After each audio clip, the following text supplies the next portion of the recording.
Well, this will start off part two of the Q&A, questions that people submitted, and just wanted to break it up for people and kind of continuing to play that peekaboo with my train track here that goes throughout my basement. But anyway, here's more questions and more answers.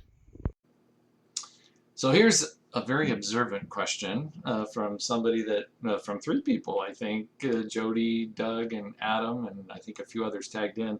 But they wanted to know, did I find my glove? And so this was it was on the Missouri River coming home, one of the last days of the trip. And I had a streak. I had not lost anything on the ski. Nothing had blown off the ski. Nothing fell into the water while on the trip. I did not lose anything. And overnight, one of my jet ski gloves disappeared. And I looked for it and looked for it. It was kind of like my Wilson moment. It's like, no, I don't want to lose anything on this trip. I don't want this streak to be broken. And I looked for like 40 minutes. I tore apart all my bags and went through them. And I, well, I did find it. It was in my electronics bag. It happened to fall into my electronics bag, and I never would have thought it'd be there. And so only when I got home did I finally find it. So I found my Wilson. I never lost anything on the trip, that is a miracle. Especially, being on a ski and everything's just, it's out, and if it's out, it's going to blow away. So very cool. All right, some questions about the machine. So what did I do to the machine? Did I convert it in any way for any of this long distance stuff? What stuff did I purchase ahead of time? I've got a really good video on this, Rob. It's in my prep videos. I think it's number 8, where I go through everything I did to the ski. The short of it is the biggest thing I did to the ski was the fuel rack was custom built and designed by me. Well, I designed it, and then my good friend Alan Curtis built it. So that was something that I did to the ski. And then I put in an electronic box where I could have a second bilge pump, and then the nav lights, as well as USB charging ports and a 12-volt socket. Those were really the things that I did to the ski to prepare it. Of course, all the bags and all the organization of the equipment, that's another thing. But those were the things that I really just did to the ski to prepare it. Any other problems with the machine other than the starting problem? And don't get me wrong, that starting problem was a bad one. The amount of doubt it put in every morning, it's like, okay, let's go roll the dice this morning. Is it going to start? That was a very bad problem to have. But once we figured out, oh, okay, just get the weight off the machine at night and the starting problems went away, then I didn't have any problems. So besides that, no. No, I'll put it in the no moderate to major problems. Were there some minor things?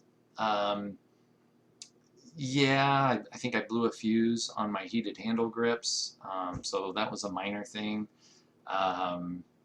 The carbon ring on these SeaDoos are known for, if they go out, they can cause leaking into the hull and it'll sink the machine overnight. That was always a big concern. Never had a problem with that. I did have my carbon ring changed at around 300 hours, so but that's normal wear and tear. It's supposed to be changed at around 250 hours. So other than the starting problems, no real major problems with the ski. Was I concerned that it would sink?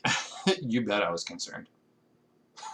I put the second bilge pump in, and it was on a float, and I left the switch on overnight so that if the ski did start to leak in the hull, then the float would cause the bilge pump to kick in, and it would drain the water out of the ski and not allow it to sink. And the service dealers kind of instilled some fear in me on this. Like, you need to inspect that thing. Well, they said every night, but you need to inspect that. So was I concerned? You bet I was concerned. Did I truly inspect it every night and Was I super vigilant? Uh, Probably not as much as I should have been. All right, servicing the machine. How often did I do oil changes, and how does that work if you're doing this solo? You don't have anybody with a trailer. How did that work? And then what other maintenance did I do on the trip? So based on the miles and kind of I figured rough average miles per hour, I was able to figure out that, hey, around Destin, Florida area, Freeport, Florida, and Virginia and Detroit would be about when the ski would hit its 100-hour marks of when it needed service. And so I called ahead of time to 3 various dealers and asked if they'd be willing to pull me out of the water. And so they agreed. They were like, wow, what you're doing is so cool. And they all agreed because the places I picked were, 5 miles or so from their shop, right? And so I certainly picked dealers that made it convenient for them to come pick me up. Really, over the top, satisfied with Brett from the Freeport, Florida.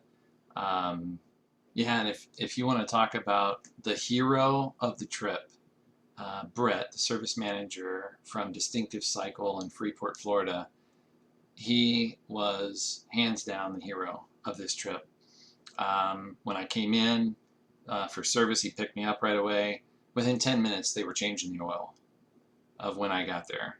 And the reason why they wanted to do that right away is just to make sure that there was nothing in the oil, it wasn't milky or anything like that, that water wasn't getting into the oil. And then he was so good about, they installed the nav lights for me. They, over the top, made sure that I was good to go. And then as I continued to have starting issues because of the weight on the machine, he stuck with me. He was texting me, hey, did it start this morning? When I was 500 miles away from him. And so thank you so much to Brett, the service manager from Distinctive Cycle. Amazing that you did all of that for me and stuck with me and worked with me to figure out, okay, it's the weight that's causing this issue. Dees Marine is also worth calling out. They're out of near Clinton, Michigan, kind of north of Detroit. They too were really impressive. They knew what they were doing.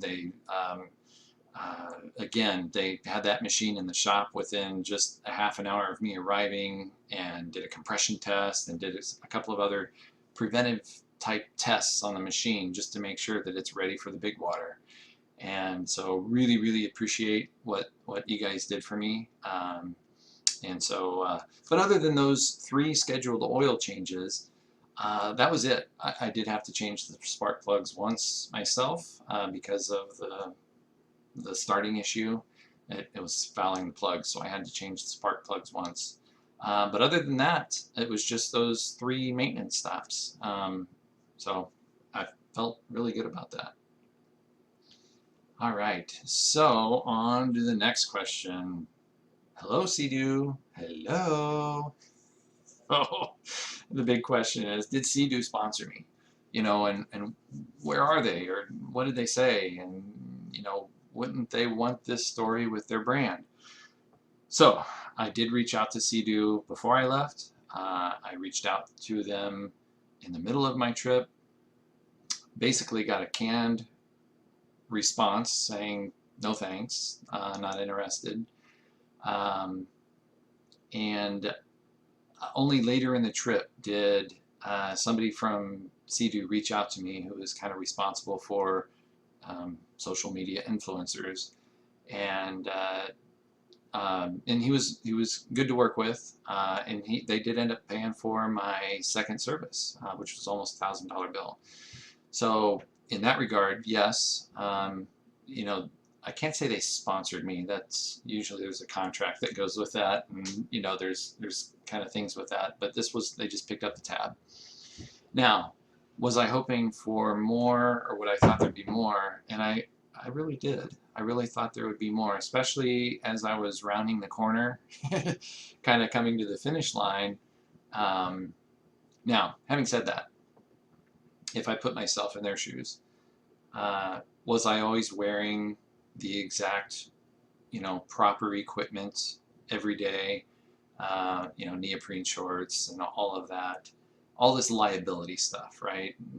Maybe my writing style with me, sometimes standing up a lot, or with the cruise control thing that I did, you know, am I the right representative for the SeaDoo brand? And there's a lot there, right? And I get it. And that wasn't my mission. I did not do this for SeaDoo. Okay, I did it for me.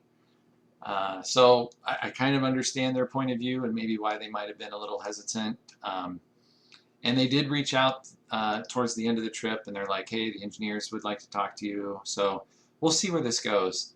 The fact that they came out with a, uh, a, they came out with an Explorer edition of their SeaDoo. I was riding a Fish Pro lineup, right? So it's really meant for fishing. But while I was on the loop, they came out with their 23 model lineup, and they have this Explorer lineup, which is right for me. It's what I should have been riding on the trip. Um, and so, kind of unfortunate timing, right? Maybe I should have done it next year or whatever on an Explorer, and who knows? We'll see where that all goes. But so yeah, that Explorer lineup does have a windshield. It's got a lot of different things on it. You guys can go check it out. So we'll see where it goes. Other than that, and would my SeaDoo Fish Pro Trophy? That's the name of that's the model. Yeah, it would make a great trophy, I would think. To put it in either headquarters or something. So we'll see. We'll see where all that goes. All right, equipment and prep. So um, Steve asked, did I have an AIS system? So that's a automatic identification system like the big boys. And what he's referring to there is that most of the larger vessels, certainly the commercial traffic, but also even the larger pleasure boats, will have this AIS that's in their boat. And what it does is it sends a signal, usually through VHF, radio, of your position, your boat name and type of boat, and then your direction and your speed and things like that. And it broadcasts it for other boats to be able to listen to and receive that signal. And then it will show it, depending on the equipment you got, it'll show it on a screen. Like, okay, here are all the boats that are around me. So, did I have that on my machine? No. I did look into it, and I was pretty close to pulling the trigger on it. Meaning, installing it on my machine. But at the end of the day, I just chose not to. I knew I was running Nebo, which is an app for loopers that can see other loopers on the loop, where they're at and where they're going. I did have that running, but I chose not to run the AIS. It was, if I had more time, I probably would have. All right. Jim asked, would I benefited from a full power VHF Marine instead of the mobile one I had, like a full on, higher watt unit. So the one I had with me was a mobile unit, handheld unit, good for I think 5 or 6 watt of not very powerful compared to the larger radios in the boats. And other skiers have done something where they've mounted think of a CB radio for those that aren't familiar with what I'm talking about. But would I benefited from it? Yes, I did like having it in my vest. And so your point here is, having both, in addition to that one in my pocket. And yes, that would have been nice. Necessary? No. Nice? Yes. What was that GPS tablet thingy on my handlebars? That was just an Android tablet. Now I say just because it was a specialized one meant for waterproof, rugged. It brighter screen, could run hotter. It's from a company called Sailproof, and so loved that thing. It was amazing. More importantly, loved having a tablet, an Android tablet for me, accessible and easily, could, if I went through a no wake zone, boom, I could switch over and start responding to some messages and just kind of keeping up with the day, if you will. And Navionics, running Navionics on it, was wonderful. So glad I put that thing where I did. Easy to read, right in front of me. And so, yep, that's what that was. What apps did I use? So this is kind of a big question, but and then do I have a link of everything where I completed my route? So I had a Garmin InReach Mini that was talking to the satellites with my location all the time, and that is out there. I put the address there on the screen. What other apps did I use? Well, I used Maprika on my phone. That's the name of the app, and it tracked my GPS position. That worked well about 90% of the time. For some reason, 1 out of 10 times it would stop early. Not sure what was going on. And it was one more step. So there were a couple of mornings where I just forgot to start it in the morning. And so then I didn't have a GPS of the whole route. But I was able to extract it off of the Garmin unit. Other apps that I used for the video editing, I'll have a separate video probably for this, is the Insta360 had its own app. The UCut is the editing tool that I used on my phone. A lot of different apps on my phone. Windy for the wind conditions and kind of weather forecast. NOAA for my true weather forecasts. My radar for current radar. The Weather Channel for future radar. On and on. All the apps. Nebo, of course. So lots and lots of apps. Okay, more about prep and equipment. What could I have done without? And knowing what I know now, right, what would I have not taken? This is a hard one. I had to really think about this one because there's not much. There are some winter clothes that I didn't need, like a stocking hat and a fleece, a neck fleece that I didn't use, and a cotton turtleneck that I did not use. And then also my couple of long pants that I didn't use. So mostly clothing. I just took too much, thinking that it might be a little colder on some of the days or nights when I was camping. But other than that, now there's quite a few things in my toolbox that I never used, but I wanted to have them. So like a torch. I had a torch with me, just a small, simple one, but or the tools to clear out the intake. There's some things like that, but not a lot. And then the reverse of that is, oh, okay, well, what would you take with you? And so there's really only one thing that I bought after I started that was like, man, I need more of these, and that's portable USB batteries.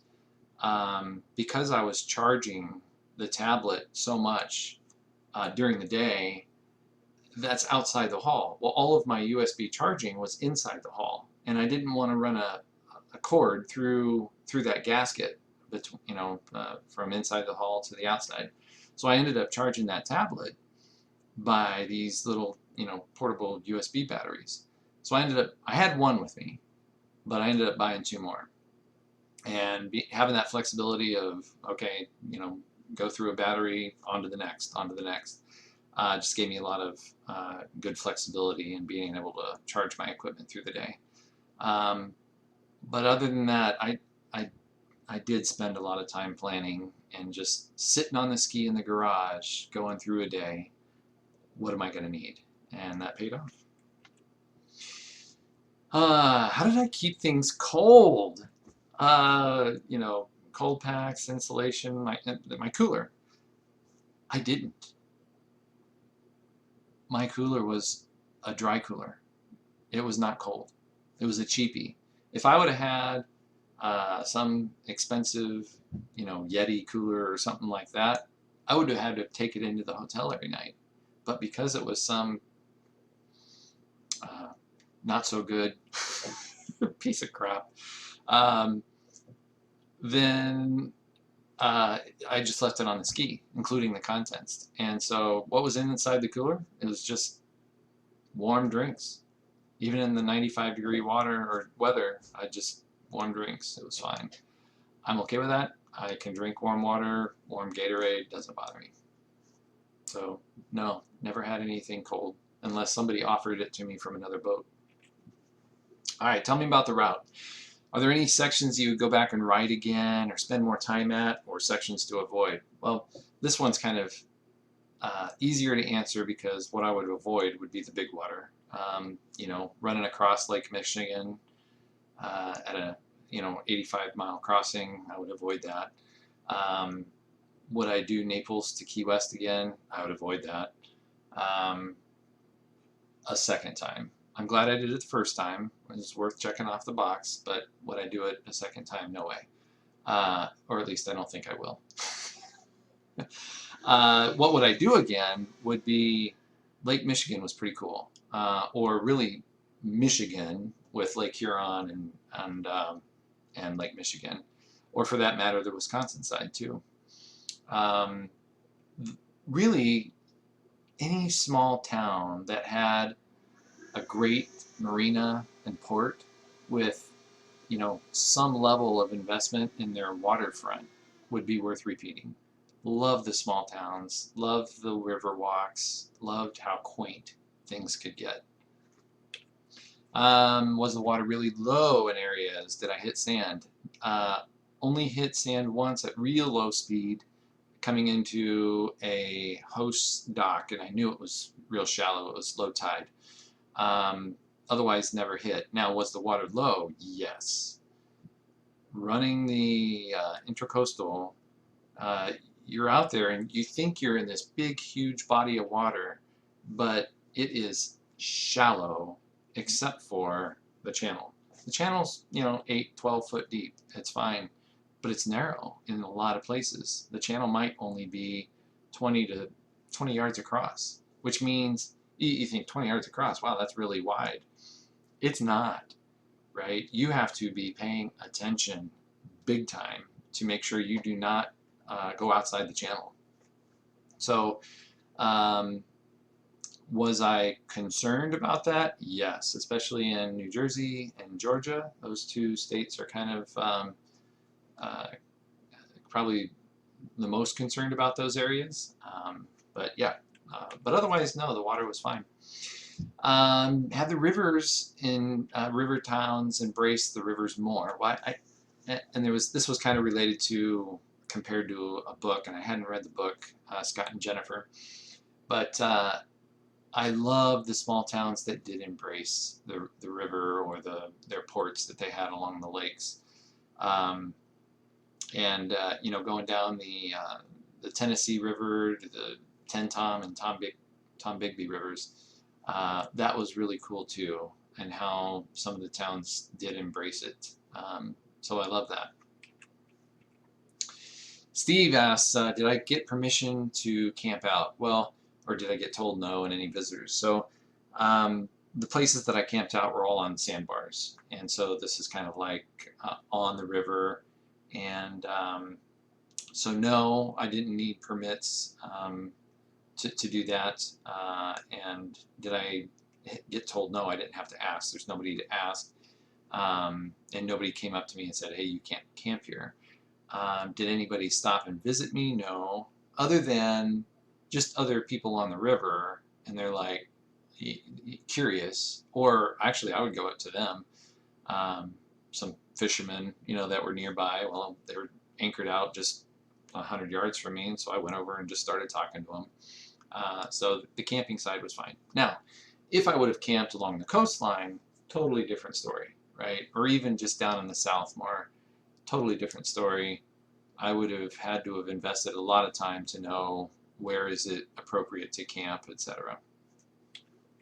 Uh, did I have to pay any fees? So normally the Erie Canal does charge a fee to go through all of their locks. I think it's minimal, relatively minimal.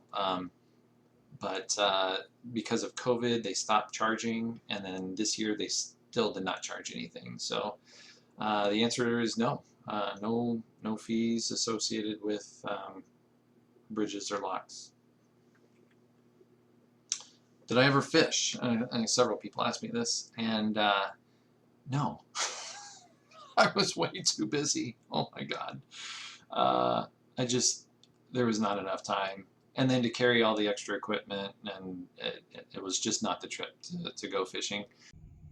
Well, we're going to break it up one more time for the Q&A. It was getting a little long, so I'm going to break it up here and do a little bit more of a tour here of the old railroad and in the basement here, including for those people in Ohio. Let's see if anybody can name that bridge over the Ohio River.